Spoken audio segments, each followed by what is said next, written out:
Hello, welcome back. The topic of this video is megavoltage electron beams for therapy. You'll recall from previous videos that we talked about how linear accelerators can make an electron beam for treatment, so you can go back and look at that. Video 8.2, we talked about the production of beams in a LINAC. In video 9.1, we talked about the collimation system. You'll remember I showed you the cone that goes on the head of the linear accelerator that collimates electron beams, and we talked about scattering falls and so on. So you can go and review those if you need to. In this video, I'm going to dig into a little bit more detail about this. So we're going to look at the properties of these electron beams, how the PDDs look, and how it's different from photons, and issues like that. So this first video is going to focus on the fundamentals of these beams, the energy, the PDD, stuff like that. And then in the next video, we'll get into some of the kind of topics in treatment planning and what these look like in an actual patient. All right, here we go. So let me consider some clinical scenarios where electrons find a use. So superficial lesions or lesions on the skin where you don't need deep penetration. Nodal regions, for example, intermammary nodes in breast cancer. Boost to a surgical bed or a scar. And then intraoperative radiotherapy, and there'll be a whole video about that later. Here you see the superficial nature of electrons. 6 MeV on the left, and then 6 MeV photons on the right for comparison. And you can see how much more superficial the electron beam is. So let me go in here and I'll just draw a line down here and do a PDD. So this is the photons that you're seeing on the right. And then let me go draw a line here through the electron beam on the left, another PDD. And you'll see how different these PDDs are. It's much more superficial for the electrons than the photons. That's the key clinical thing here. All right, now let's look at how these beams are produced. You may remember this picture. This is the LINAC operating in electron mode. This is from video 9.1. You'll see that the target's been removed, a scattering foil's been introduced, and you have this cone or applicator that sits out on the end of the machine that collimates the beam. This is what that particular device looks like in one of the vendor systems. You see that end of the cone that sits about 5 cm up from the patient surface. So let me clean this up, and then let's look at the spectrum of electrons emerging from the head of the LINAC. So that's the number versus the energy. And let me make a little cartoon of that. It goes up, goes down, and so it's very peaky. It's very narrow distribution in energy, centered around some nominal energy. And that nominal energy you can select. You remember this E switch. You can turn that and tune the energy of the electrons emerging from the LINAC. Okay, now these electrons come out into the air and they scatter before they reach the patient. And so that spectrum is going to change. So let's look at what happens there. So we'll look down here at the surface of the patient, and let's look at the spectrum at that point. So some of the electrons that were here in the peak, they went down to a lower energy. So the higher energy electrons can lose energy. The low energy ones can't gain energy, so you never get more high energy electrons. So that high energy range is still the same, or a little less. And then some of them in the peak got distributed down here to lower energy. So it's kind of like essentially smearing out the spectrum down towards lower energy because of the loss of energy as scatter dEdx in the air as the electrons go through. Then the electrons, of course, they scatter and lose energy in the patient. That's just happens. It's more dense, so it happens at more superficial levels. But let's look down here just a little bit below the surface and look at the spectrum at that point. Now again, the same process has happened. So some electrons, the high energy is a little bit lower, and some of the peak have gotten smeared out to lower energy. So that's what the spectrum might look like at, let's say, Dmax in tissue. So this is going to have a profound effect on the PDDs, and we'll see that in a minute.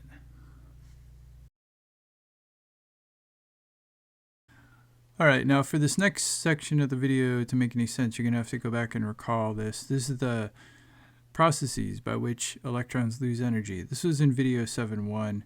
I introduced this. You had collisional losses through Coulomb interactions, and then you had radiative losses through bremsstrahlung around the nucleus.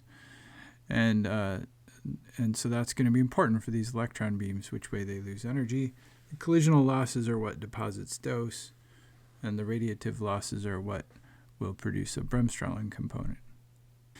Okay, and this was the famous plot of the two different loss types, radiative losses in the bottom, showing stopping power, and collisional losses on the top. So the stopping power is the DEDX stopping power in whatever material that you're looking at. So for a patient, we might consider its water equivalent. Let's say a lot of the losses are up here in collisional losses, and you see it's a little higher for low Z tissues.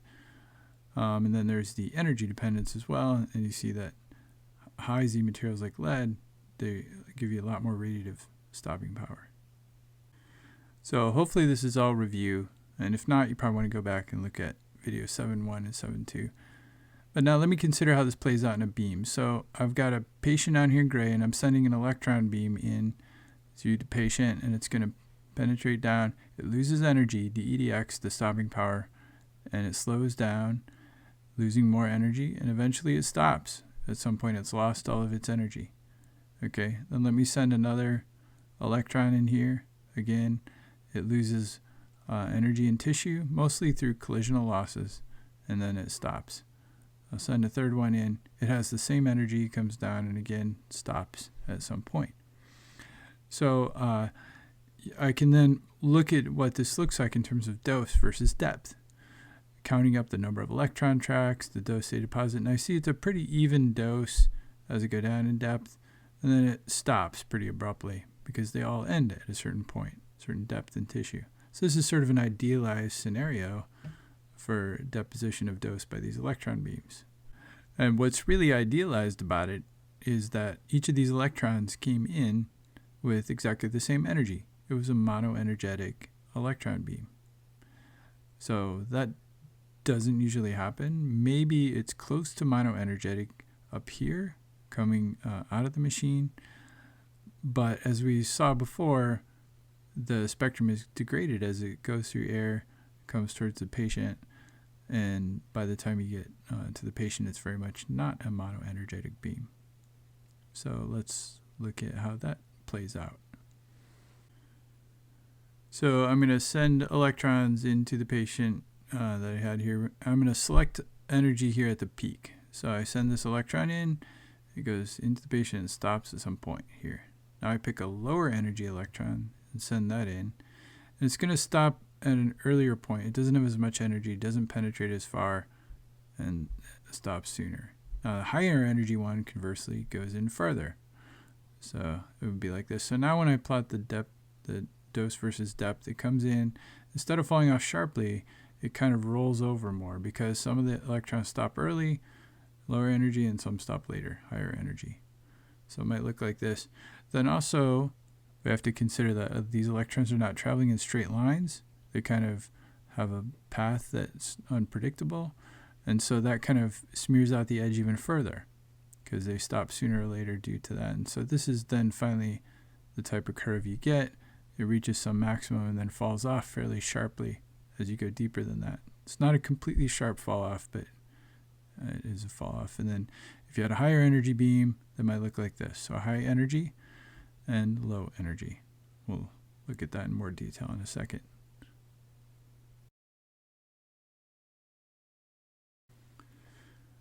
So here's some actual data measured from a beam. This is 12 MeV, the nominal energy. This is another beam at 6 MeV, and you can see the energy dependence there. So a couple of things to notice. So as you go up in energy, the penetration increases. So I'm going to make a list here. Increasing energy, you see at higher energy, deeper penetration. Okay, that fall off happens deeper in tissue because, again, the higher energy has more energy to give up before it stops. Also, the surface dose increases as you go up in energy. And that is actually different than photons, where it's about the same, independent of energy. Maybe it has a little lower dose at higher energy. And that's, again, mostly because of the kind of funny path that electrons take, and also the DEDX changes, the stopping power. And then final thing here is if you look at the peak here, it's pretty pointy at low energy, but it spreads out more at higher energy, so that you get a broader dose maximum region at higher energies. It can be quite broad at higher energy. Now let's look at some of the parameters that can be used to quantify these curves. So a couple of clinical ones. You can look at R90, that's this point over here on the curve, and you can find where the depth is. So that's R90, the range at 90%, where the dose falls to 90%. So let's tabulate some rules of thumb. People seem to like these. So R90 in centimeters is roughly the energy, nominal energy in MeV, divided by 3.3. That's a kind of a rule of thumb. R80 is another one that's sometimes used clinically. Again, you go find it on the curve, the 80% range, and then the rule of thumb for that would be E over 3 in centimeters. There's also some useful quantities for physicists. 50, the R50 is very useful. That's where this line is falling off sharply, and the rule of thumb there is that R50 is about E divided by 2.33. You'll see that this dose maximum is pretty broad, and so we need to define this reference depth. This is something that's used in the physics protocols, and that is defined as a function of R50, and that allows us to very specifically specify a depth where we want to do measurements, even though that region is pretty broad. We can find a specific reference depth. All right, so the final thing to talk about is if I extrapolate this line down here to the point where it would meet the axis, that would give me RP. That's the practical range of the electron. Rule of thumb here would be that it's the energy divided by 2. And beyond that depth, you really don't get much contribution from electrons. It's the maximum range that it can go. So putting this all together here, the curves for different energies, and here I'm just tabulating the rules of thumb. And you can see clearly that as I go up in energy, the penetration goes up, R50 gets deeper, R90 and R80 get deeper. Okay, that should be clear. That's one of the things you talk about here. Yeah. Also, as you go up in energy, the surface dose increases. You can see that as well here. And then also you have the broadening of the dose maximum as you get higher in energy. Okay, so these are the properties of electron beams. One thing I should mention is especially important at high energy is the effective field sizes. And in particular, if I have a small field, I can have some issues. So a small field means field size that's less than about the practical range of the electron. So for this energy, it would be like, let's say 9 by 9. When you get down to those small fields, this is what happens. I'll draw a little cartoon. So it comes up and over. This might be the PDD for, let's say, a 5 by 5 field for an 18 MV beam. The dose maximum gets pushed back towards the surface, and the surface dose also increases a little bit. So that's something you should probably know about. All right, so one final thing about these curves is what happens down here at very deep depths. If you've been following along, you notice it's not 0 there. So let me zoom in. And what this is actually a photon contamination. You've got some dose at a deep depth beyond where the electron should be able to penetrate. This comes actually from up in the head. Look at this. You have the scattering foil. And that actually can create photons through this radiative loss process. Remember, these foils are high Z materials. So, remember from this plot that especially at high energy, if you have a high Z material, it gives you lots of photons, high radiative loss, and those photons then contaminate. It goes up with energy. You get more contamination at higher energies. That's because that Bremsstrahlung loss is more efficient at higher energies. And then also as you go deeper in the patient, The bremsstrahlung starts to come not only from the head of the machine, but also from the patient themselves. Of course, tissue is not a very efficient producer of bremsstrahlung.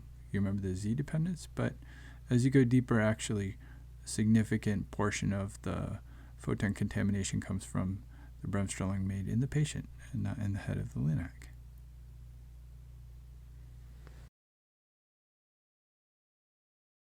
So those are the basics of the properties of megavoltage electron therapy beams from a modern linear accelerator.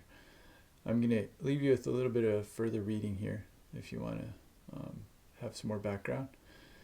And then in the next video, we're going to go and talk about what these beams actually look like in a patient. We'll talk about penumbra and inhomogeneities and issues like that.